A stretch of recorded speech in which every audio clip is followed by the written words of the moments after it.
বিসমিল্লাহির রহমানির রহিম। প্রতিটি ভাষা শেখার জন্য বর্ণমালার পরিচয় জানা অপরিহার্য। তাই আরবি শেখার জন্য আজকে শুরু করছি বর্ণমালার গান, অর্থাৎ আরবি বর্ণমালার গান আলিফ বা তা সং।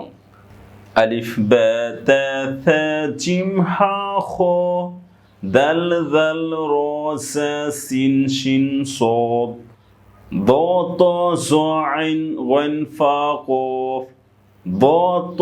ظ عين غين فا قاف كاف لام ميم نون واو ها لام ألف همزة يا ألف با تا ثا جيم ها خا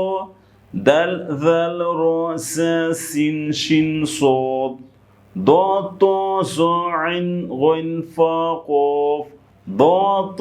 ظ عين غين فا قاف ض ط ظ عين غين فا قاف كاف لام ميم نون واو ها لام ألف همزة يا ألف با تا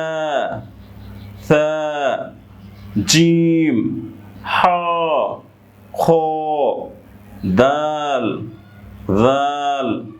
را زا سين شين صاد ضاد طا ظا عين غين فا قاف كاف لام ميم نون واو ها لام ألف همزة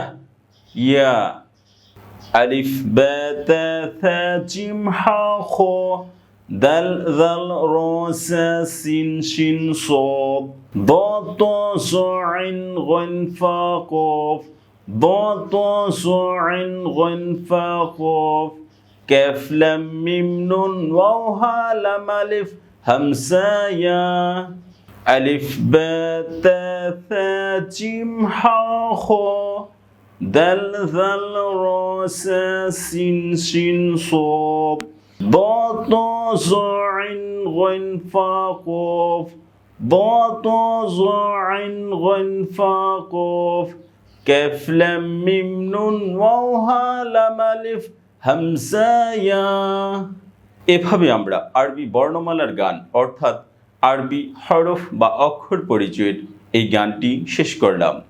ভালো থাকবেন। আসসালামু আলাইকুম।